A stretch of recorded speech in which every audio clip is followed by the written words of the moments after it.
ओम नारायण नारायण नारायण नारायण। सब मित्रों को राम राम, सबका स्वागत है दोस्तों। कैसे आप सब?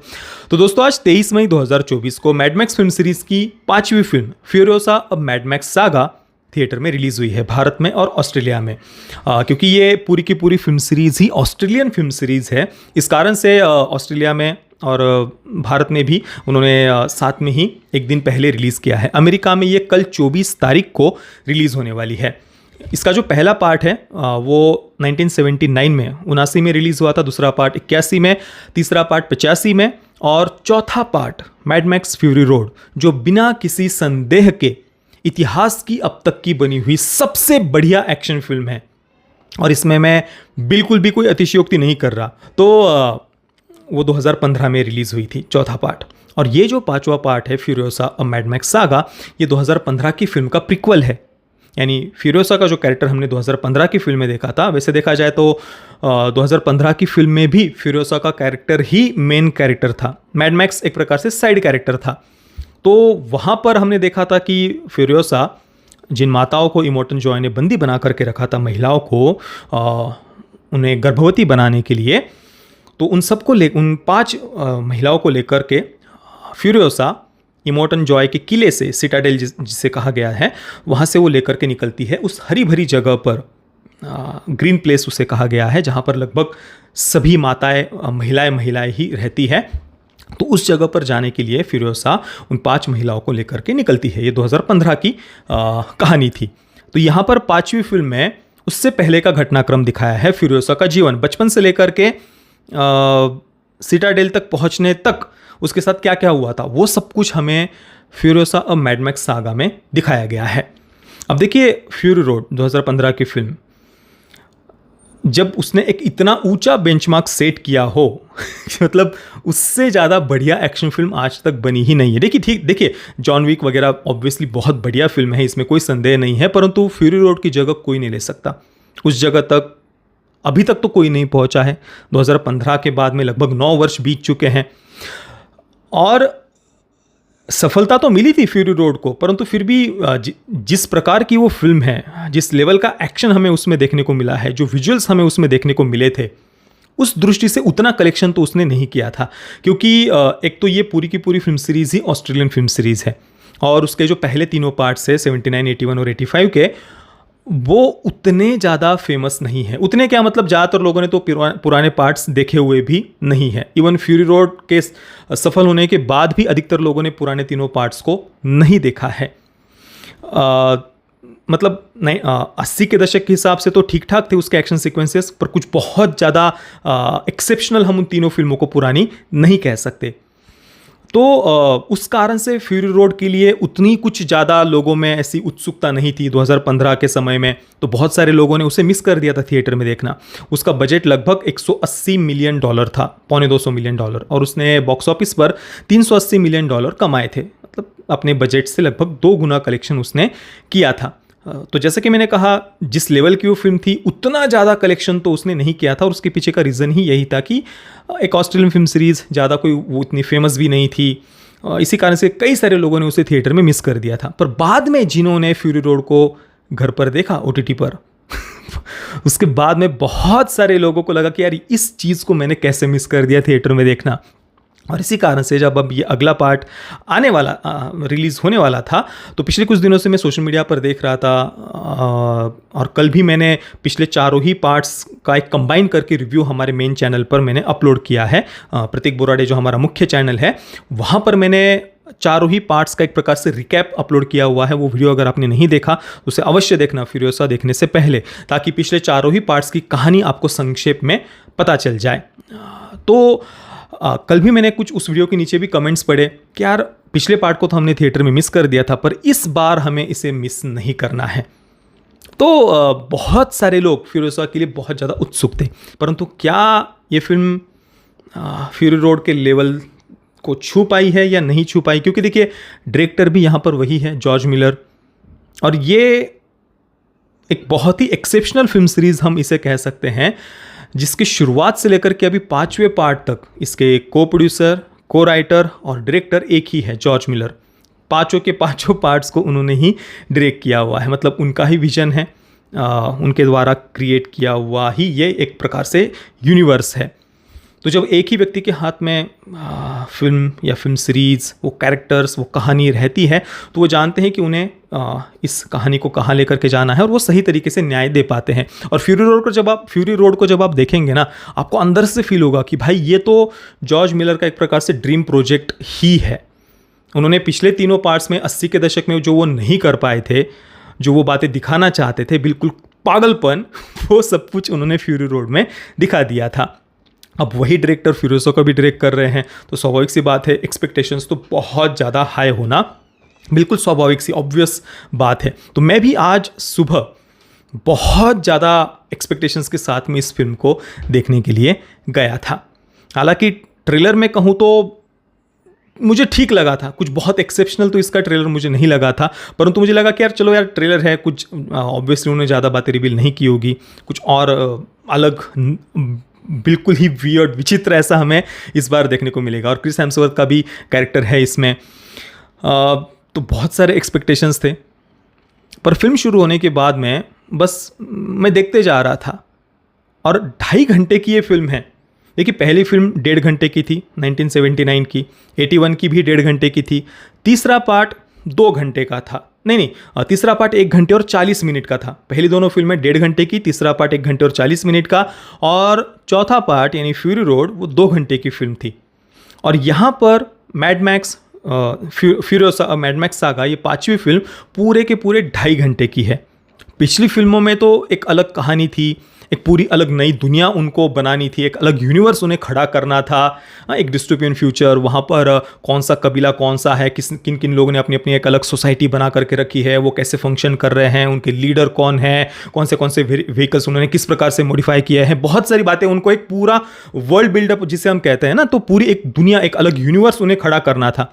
फिर भी उन फिल्मों की लेंथ छोटी थी। और यहाँ पर फ्यूरियोसा में आज सुबह मैंने देखा पूरी फिल्म में कोई कहानी ही नहीं है, लिटरली कोई कहानी नहीं है, पर फिर भी इसको उन्होंने 2.5 घंटे तक खींचा है। क्या रीज़न है पता नहीं। अब कहानी नहीं है ये मैं इसलिए कह रहा हूँ क्योंकि देखिए, कोई स्पॉइलर नहीं आएंगे, चिंता मत करिए, मैं कोई स्पॉयलर्स नहीं देने वाला।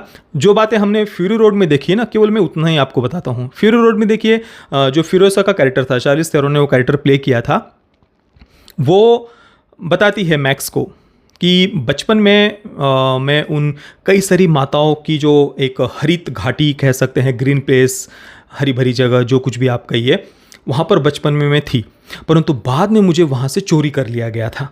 ठीक है, और फिर उसके बाद में वो इस इमोर्टल जॉय के पास पहुँच जाती है। इतनी बात उसने बता दी थी पिछले पार्ट में ही।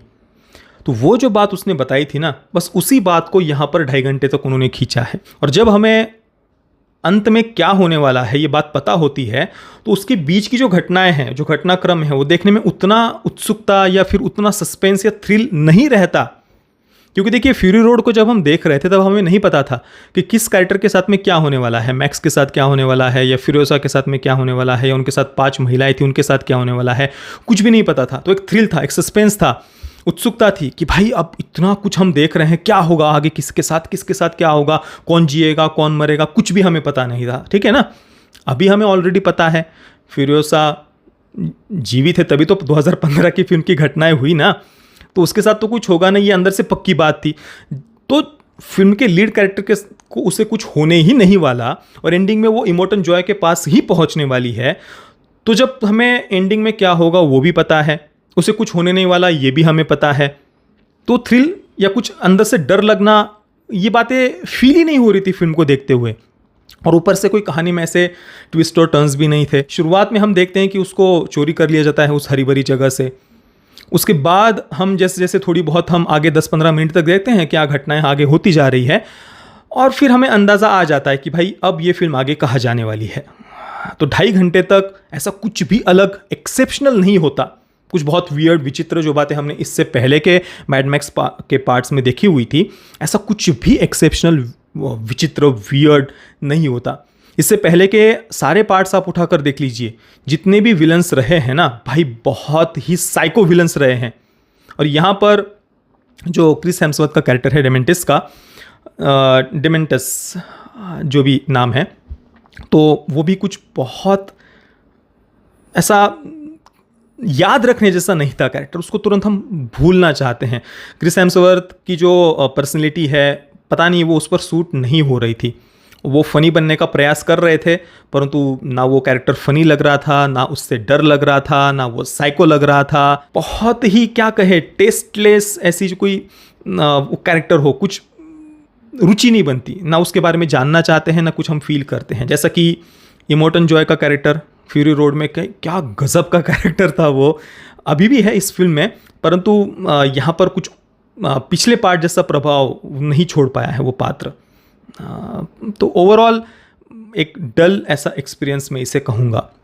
मतलब अभी तक के जो चारों पार्ट्स थे उन सब की अपेक्षा थोड़ा सा और नीचे में इसे रखूँगा। मतलब इस पूरी सीरीज़ का सबसे ज़्यादा डिसअपॉइंटिंग पार्ट में इसे कहूँगा। देखिए, फिल्म दिखने में बहुत सुंदर है, इसमें कोई संदेह नहीं है। जिस प्रकार की सिनेमेटोग्राफी है, वाइड एंगल शॉट्स जब आप देखेंगे ना रेगिस्तान के, बहुत ही ज़्यादा सुंदर ऐसी इसकी सिनेमेटोग्राफी है। परंतु जो व्हीकल चेसिंग सीक्वेंसेस है ना, 2015 की फिल्म में जो पागलपन था, हाँ, जो व्हीकल चेसिंग सीक्वेंसेस को जिस प्रकार से शूट किया गया था, वो एक अलग ही लेवल थी भाई, वो एक पागलपन था। तो उस लेवल का कुछ यहाँ पर नहीं देखने को मिलेगा। यहाँ पर भी है व्हीकल चेसिंग सीक्वेंसेस और जो कुछ मॉडिफाई किए गए व्हीकल्स हैं, जो इस पूरी सीरीज़ का एक सबसे खास बात हम उसे कह सकते हैं। पहले पार्ट से आप देख लीजिए, विचित्र तरीके से मॉडिफाई किए गए व्हीकल्स इसकी स्पेशलिटी रही है इस पूरी सीरीज़ की।